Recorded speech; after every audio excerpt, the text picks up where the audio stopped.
There we go. Not too painful this time. Good morning, everyone. I'm Nikki Devitt, president of the Petoskey Chamber, and I'd like to welcome you to our first Business Builders series. Sponsored by Chase Meyer and Tip of the Mitt Score, and we'll hear from one of our sponsors at the end of our presentation. This is a brand new free series, and it's going to continue to take place on the first Wednesday morning of the month at 9 a.m., and we really look forward to this. We developed this program because we want to help you find ways to grow, enhance your business skills, your network, develop yourself, your business, your staff, and so much more. And we have a huge special thank you to our sponsors, Chase Meyer and Tip of the Mitt Score, because this series is free of charge and open to anyone to attend thanks to them. So let's talk about today. Our featured speaker today is Janet Begrow Chambers, and she's going to focus on how you can jumpstart your marketing in 2021.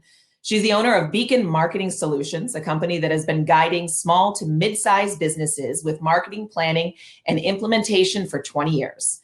Helping businesses plan and succeed is a passion for Janet, and she's taught marketing courses for a small business development center, Delaware County Community College, and many business organizations.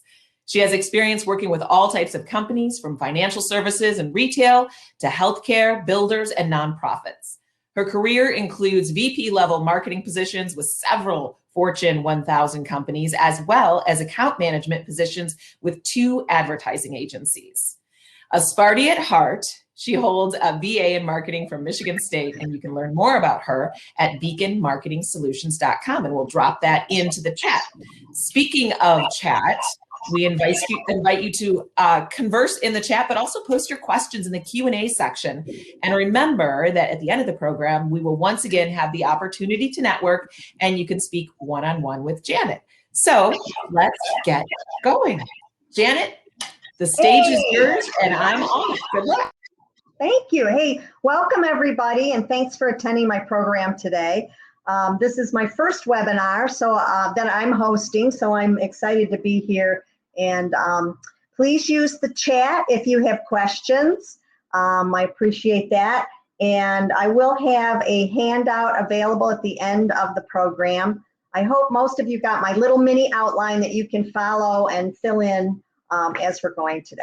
So let's face it, last year was a challenge for everybody. I mean, no one knew that COVID was coming. It came with bells on and just kind of shut down everything. And people had to really regroup what they were doing for their business model.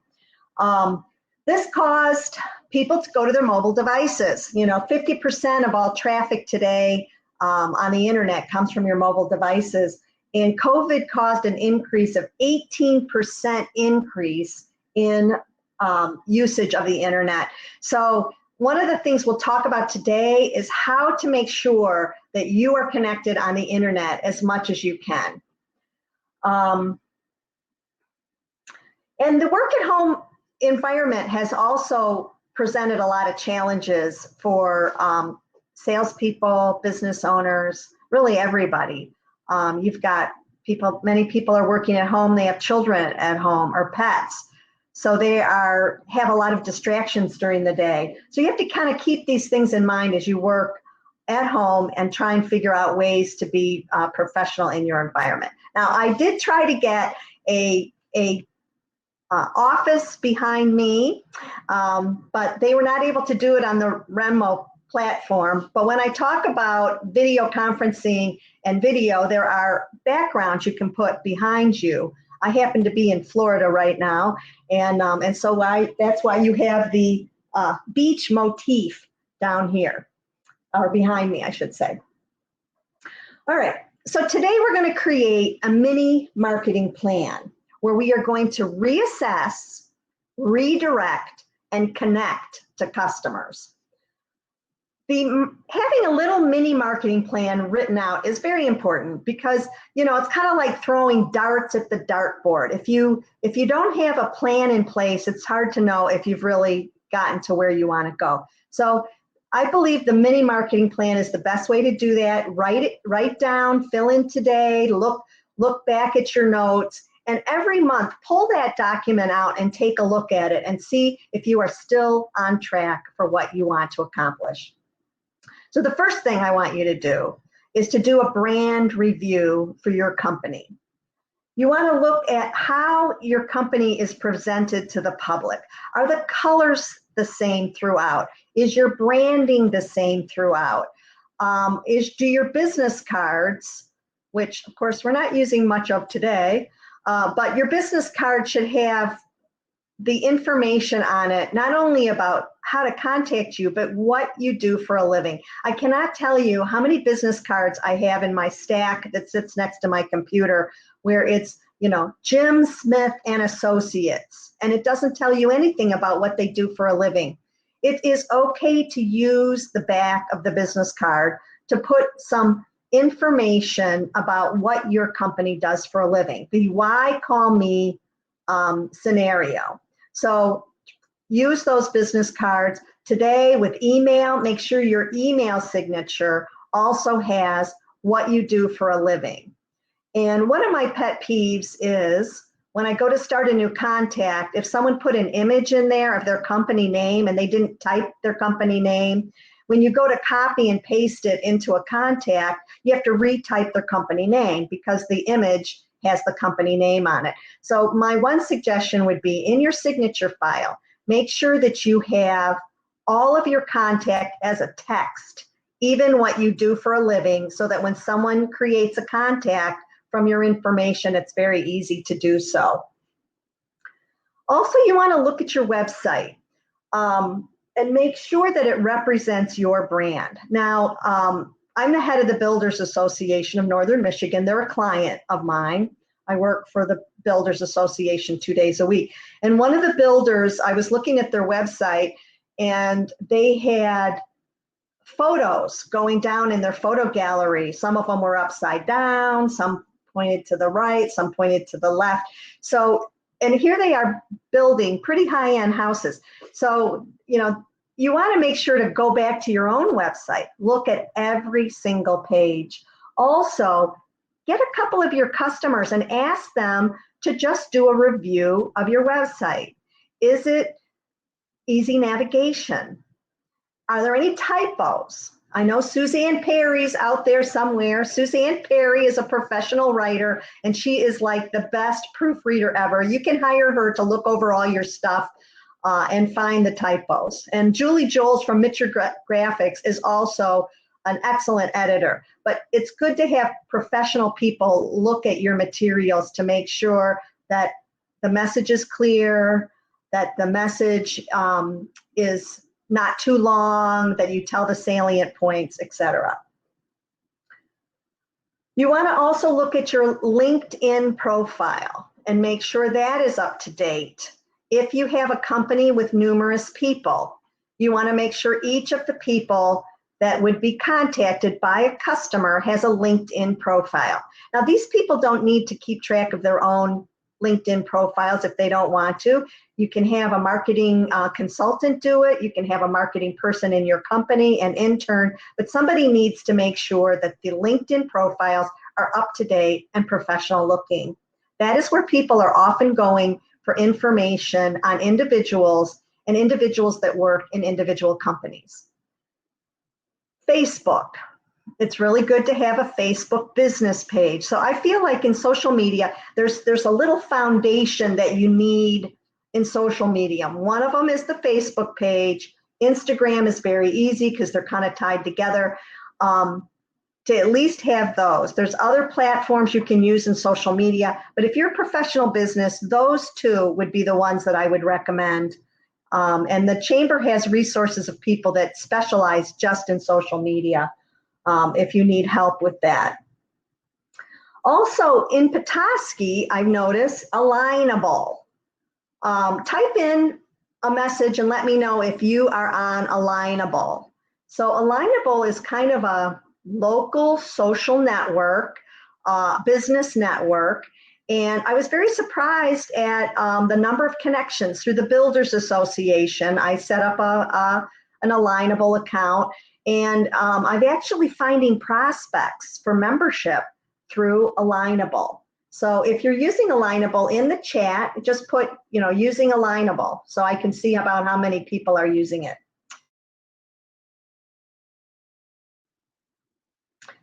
So you want to make sure also when you look at your website, have you address the basic things, who you are, what you do, and who you do it for.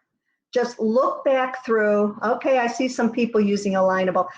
Look back through and make sure that you are addressing those things. So now we're going to talk a little bit about the why me, why hire me type scenario. And that is what we call the unique selling proposition.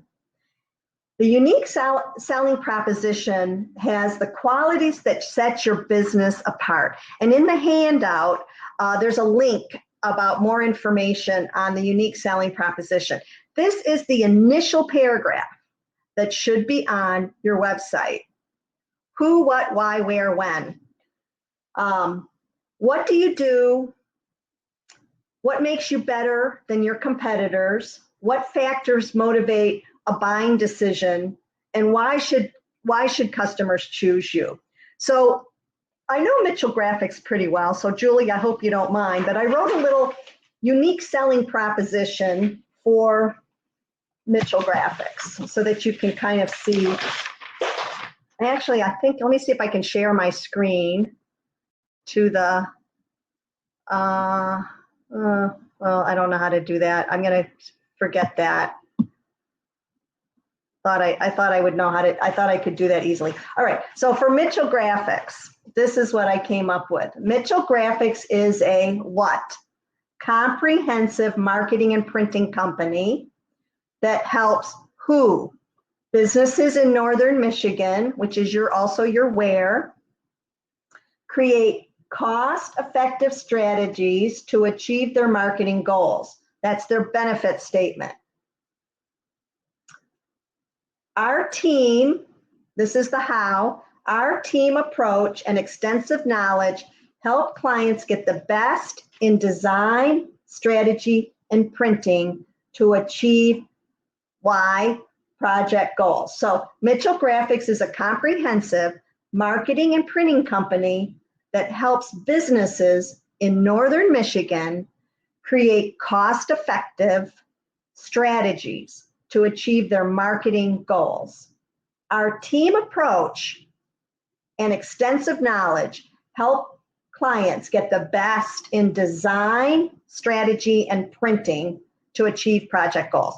So obviously, Julie and her team can work on that a lot more, but what I find is that the unique selling proposition is what makes your company unique in your marketplace. And it should be on your brochures. You can put it on the back of your business cards. It should be on your website, your social media. It is the why hire me 30-second speech, basically. So make sure that you have a good, strong, unique selling proposition. Next, who. So now we're going to go over the who, what, why, where, when. That's the basic information you need for any marketing plan. So who are you trying to reach? Really define that. Like, I know there's, who is it here? Jessica's from the Humane Society. So she has several target audiences. She would have the pet owners. They want to find quality pet owners, which would be one target audience, but then she also has donors, okay? I do the marketing for the Charlevoix Pool. We have donors as a target audience, and then we have different user groups, which are also target audience. We have the Stingray swim team. We have lap swimmers that have different needs. We have families with children that are looking for different types of programming. So you want to look at your company and decide who are your target audiences, because each group that you're trying to reach will have a different strategy, maybe similar, but it could be a little bit different strategy for every target audience that you're trying to reach. So on your sheet, you have a place for who. Take time later to fill out who are your target audiences and what makes them unique to your business. How do you find them? There might be in different places. And how has your market changed? So another example of target audiences, I know that Kyle is on the call, and he heads up the marketing for a financial services company. So they're going to have different categories of people that need financial consulting, from people who are just getting ready to retire to younger people who are planning a portfolio for their future. There may be someone who gets an inheritance. They maybe didn't have a lot of assets, but now they have $200,000 of money that they inherited, and they don't know what to do with it. So these different target audiences are going to have, again, different needs, you'll have maybe slightly different strategies to reach them. All right, let's look at also under the who, how has your market changed due to COVID?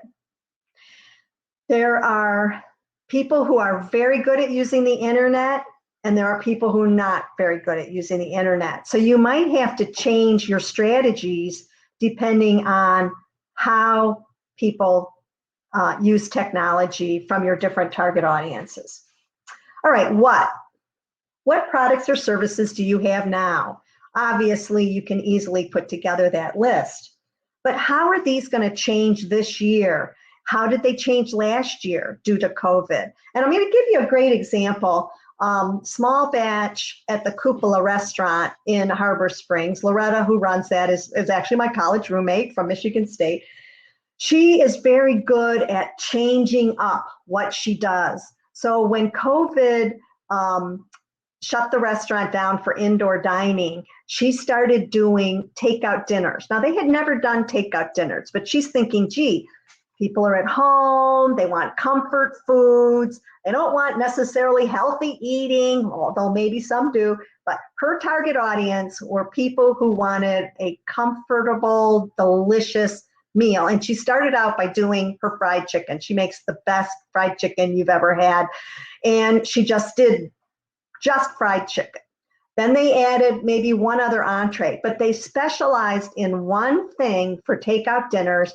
And she told me she did more business last year, even during COVID, than she did the year before, because she was able to change her business model to fit. They also did specialty dinners. They have all these specialty dinners around holidays and weekends. They did,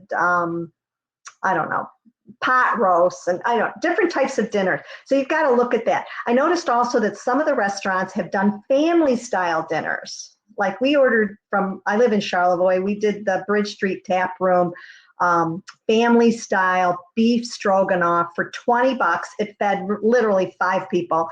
It was delicious. It was easy. And, so think about what can you do to try and people are at home more. What can you do as a business to try and reach people at home more? What are things that they might want? So on your products and services for this coming year, think about how do you need to change your product offerings to meet what your customers are looking for.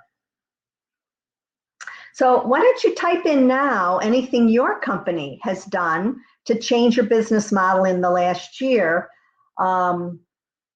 I was just talking to Laura. She works with Vogue Salon, and they had takeout hair care products, curbside pickup.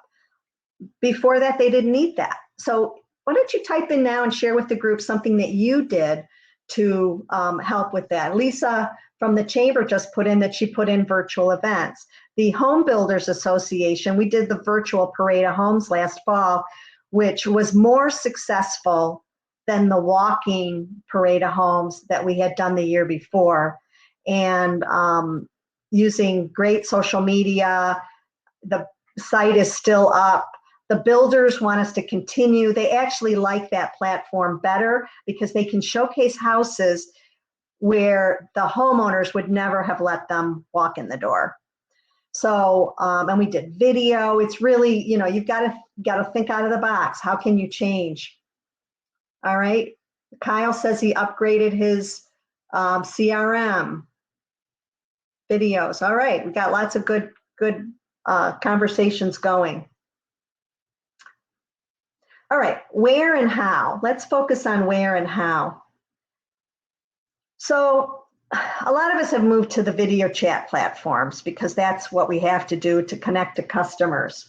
So the one thing you want to do is make sure that there are videos you can watch on how to have a good view for video chat, how to look professional. You know, I've been on calls with different webinars and whatnot, and people look like they're still sitting in their pajamas. I mean, that's not very professional. I tried to get the visual background here, but on the and Remo couldn't do it. But they have virtual backgrounds where you can be like sitting in an office, or you know, like a high-end office somewhere. So take a look at those. If you want something fun, Pure Michigan, if you go to I think it's just puremichigan.com, they have virtual backgrounds of places in Michigan, the Mackinac Bridge, the dunes, lakes, things like that. That can also be nice for a background, but you want to look professional. Also, my laptop right now is sitting on a cardboard box because you want to look at the person in the middle. Otherwise, I'm going to take the box off and you can see this is how it would be. And you're looking at the ceiling and my chin, and that's not very great.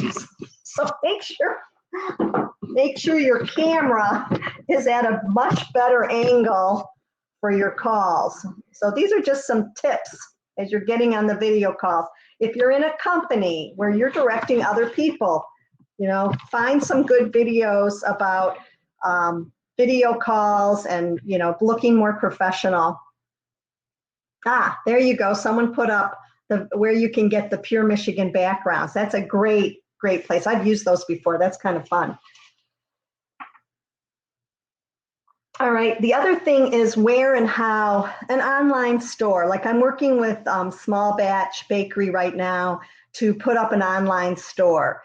Wix has online store, Squarespace has online store. There's other places that have online stores. It's not that hard to set up. And if you have products that you think would be good for an online store. So Jan Curry, I know you're out there somewhere. Curry Farms has lots of great products. I don't know if you have an online store now, but your products could sell easily online. So this is an opportunity during this time to expand your customer base. If you can ship, you can send it anywhere in the United States. So look at these online store platforms. There are people in our market that can help you put it together and whatnot. Let me just see here. I'm just going to look at the chat for a second. So here, Marcy said she switched people to more video platforms. Oh, and Curry Farms does have an online store. Yay. Okay. Jan, you're doing the right thing. All right. See where I was here. All right. Let's go to also the where and how. You want to look at, if you have salespeople who need to be meeting with customers, and they can't meet with customers now because of the environment, or if they are, it's in a different situation. There are different types of scheduling apps like HubSpot, where you can send a potential client a link and they can go in and schedule an appointment with the salesperson. So the other day I wanted to learn more about using Dropbox for a group of people in an association that I'm involved in. And I set up a video chat with someone from Dropbox, and it populated on my calendar. I clicked on it at the appropriate time and the person came up on screen. I don't know what platform that was in exactly, but Microsoft Teams also has video chat capability. Zoom, I use Zoom a lot, has video chat capability. So those types of platforms, you want to make sure that you're using them, that you also make sure anybody that you're responsible for in your company that needs to interface with customers is comfortable with those platforms, is using professional backgrounds, and that they're using them to connect with customers. When? Let's talk about when. You may need to adjust your hours to be available when your customers are available. Since people are working at home, they may adjust their day schedule so that they're working some evening hours. So if, depending on the type of business that you have, if it's a consulting business, you might want to make it known that, Thursdays from 7 to 9, you have people available to talk. So take a look at what are your customer needs and how can you connect with them. Also online, there's different types of online applications, not only for scheduling meetings, but for collecting information, surveying, things like this that can give you some information. All right, so we went through the who, what, where, when, how. Now I want to just talk a little bit about the promotional plan. So once you gather all this information, then you want to look at how am I going to promote my business this year. You want to put together some type of a budget and look at social media, boost ads, Google ads, Instagram. Do you need to spend some money refreshing your website, pushing it out to different audiences? On the handout, there's just a list of different things. I mean, this seminar is too short for me to go over. How do you put together a promotional plan? Maybe, Lisa, that's another topic. But there's still traditional media. Radio can be very effective. Print readership has gone down, but online readership of newspapers has gone way up. So maybe you need to be doing some banner advertising if you're reaching local markets. So again, adjust your promotional plan based on what you need to do. Yeah, Lisa points out that you want to make sure that you've claimed your Google business page. I work with a lot of companies over the years, and this is like the first thing I do is I Google their company to see where they're coming up. Are they on Yelp? Are they on is their Google business page up to date? Does it have accurate information? Are there photos there? So Google your own business and see where you're coming up, and go to other search engines like Bing as well, because every search engine has a little bit different algorithm for how companies come up. And I know Marcy Wolf is on this call. Marcy is a search engine optimization specialist. So you might take some time, pay someone to take a look at your search engine optimization to make sure that you're coming up in the search engines like you should. Now, this is another reason why belonging to a trade association is very important, like the chamber.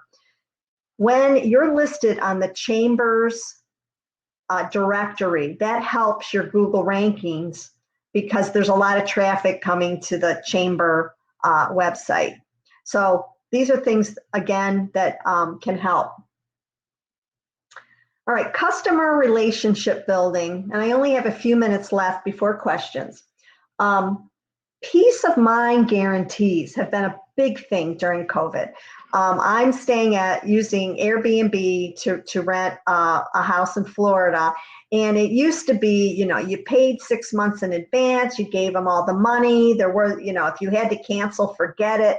Now they're having a lot more cancellation, easier cancellation, like you can cancel within 30 days.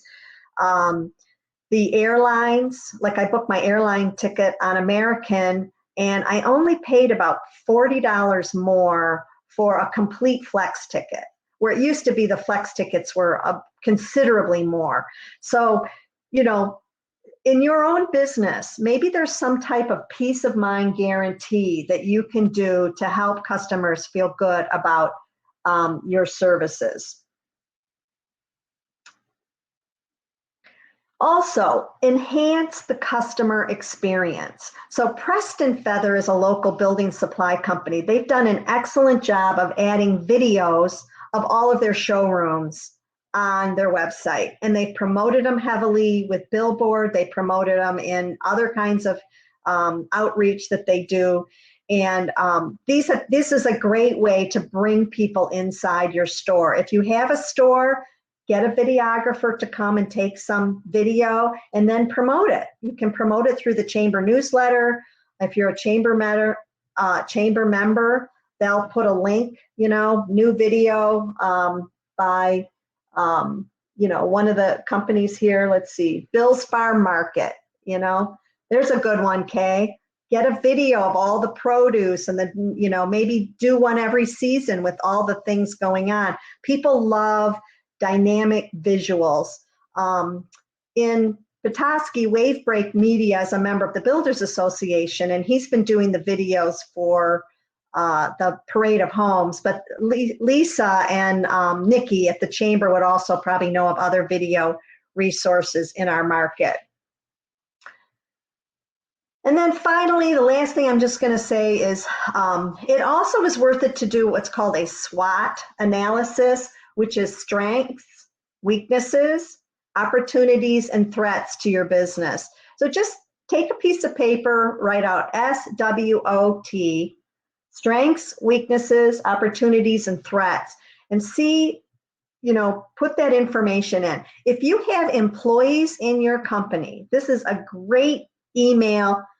I want everybody to do a SWOT analysis from their point of view. And you will get all kinds of really great information. The other thing I have found working with many companies over the year is really a great idea to ask your employees, every employee, whether they touch a customer or not, tell them you want ideas on how to make your business better, how to run it better, how to reach more customers, new product ideas. You will get fantastic information by reaching out. Some of the frontline workers can't believe that someone would ask them for their opinion.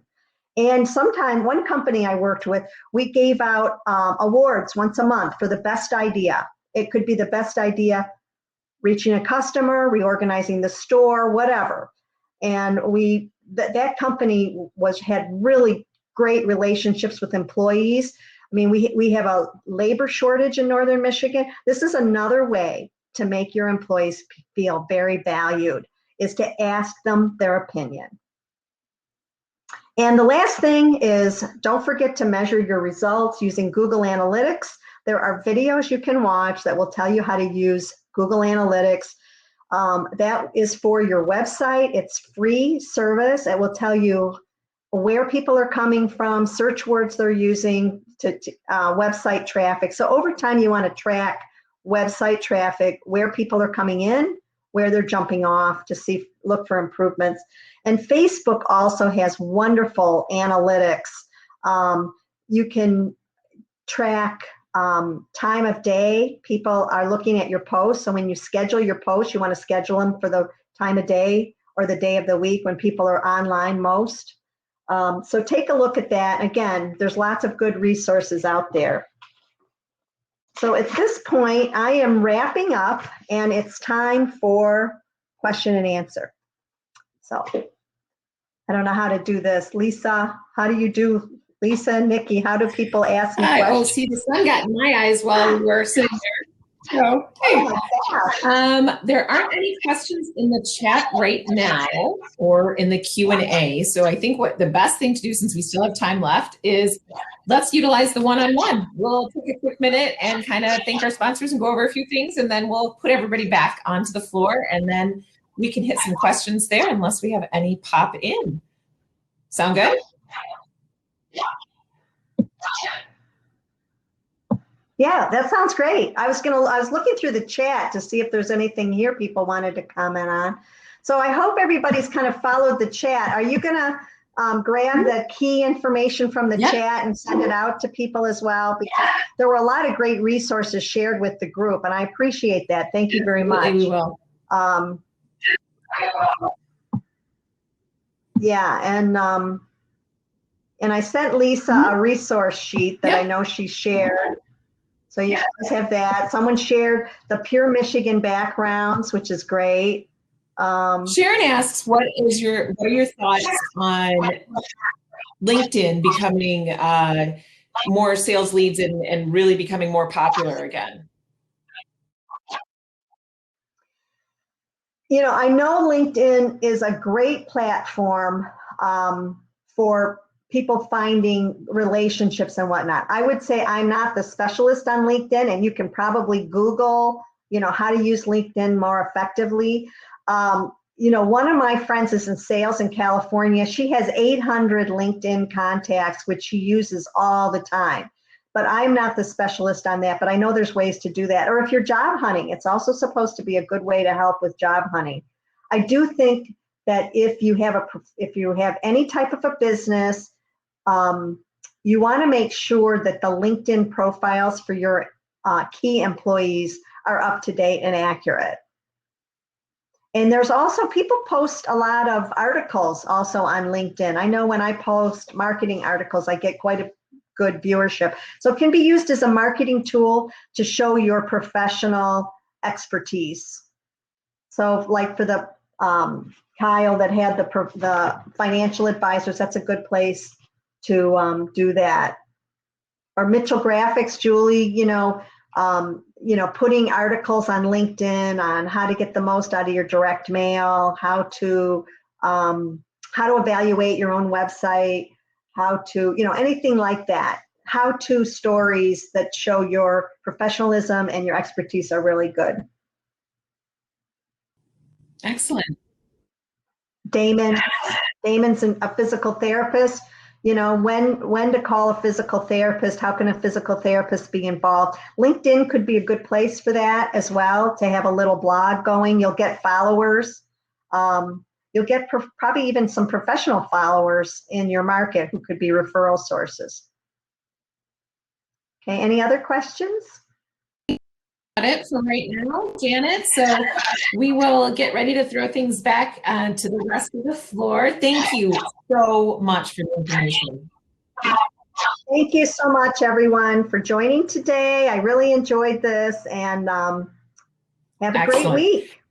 All right, so thank you once again to all of our sponsors today, Chase, Meyer, and Tip of the Mitt Score. We're going to return to the floor in just a moment, but before we do that, I want to invite up one of our sponsors who happens to be here, and that would be Sharon. I'm trying to see everyone. See, I should have thought ahead of time and shut my shade before this all started. And see if Sharon wants to come up to the stage for just a second as a thank you from SCORE. So I will bring Sharon up right now and back up a little bit. And Sharon, you should see a little pop-up that says you can join me on stage. Hello, can you hear me? We can. Oh, good, good. So thank you so much for having this speaker come in, because I like to try and learn a little bit more every time. I just wanted to say that I'm with SCORE. SCORE is a partner with the Chamber of Commerce, and we're here to try and help businesses in our area do better and help people start their businesses. We're mentors, confidential and free. Our budget comes from the government, and our budget we use for marketing, because everybody involved with SCORE is a volunteer. We're people that have had businesses of our own, have lots of events, and what does it hurt to come talk to us for an hour, and maybe we can help with some marketing ideas, or your financial statements, or you're thinking about selling your business. What steps should you take first? Any number of questions. I can't even tell you how many different questions we get, but I do think, we want the same thing as Nikki does at the Chamber, and that's we think healthy businesses in our community make a better community, and we all love Petoskey and we want it to be even better. So I don't know if that's possible, but anyway, so please call the Chamber of Commerce. We're doing telephone mentoring right now because of COVID. And I have to say that it's working out great, because you just have to spare us an hour. You don't have to travel anywhere. We'll just talk to you on the phone, and we follow up with some good ideas. So please call us at the Chamber and set up an appointment. Thank you so much, Nikki, for letting me speak. Thank you so much, Sharon. And I have to say, we're very lucky. We have one of the best SCORE chapters in the state. Our counselors are incredible. So thank you, Sharon. Thank you for your support of the Business Builders program. We look forward to many more. Okay. All right. So speaking of many more, before we head back here to the floor, I want to tell you really quickly about a couple things that are coming up. February 17th, we are hosting a dual business after hours with the Harbor Springs Chamber. We're excited for that. February 19th, we're going to take our State of the Community event and hold it virtually on this platform. We're very, very happy for the speakers we have lined up for that. Key issues and successes and plans for organizations, municipalities throughout the region. Very fast-paced, lots of information. We know you're going to enjoy that. And a plug for our next Business Builders. It's going to be on March 3rd from 9 a.m. to 10 a.m. And we are going to bring you the topic of staying motivated during challenging times with Cindy Hunt. She is the CCO of Journeus. This session of Business Builders will be focused on the science of communication and miscommunication and how that can actually impact your bottom line. So very interesting. We're really excited for this program. And thank you again to Chase Meyer and SCORE for supporting us. Now, let's get you back to the stage, to the floor, so that you have an opportunity to chat, whether that be with Janet or someone else. So you'll return right where you were. Thank you again so much. We will send you a recording. We will send you information that was in the chat and the links and all kinds of good things. So let's get on with the rest of our day. We'll see you on the floor.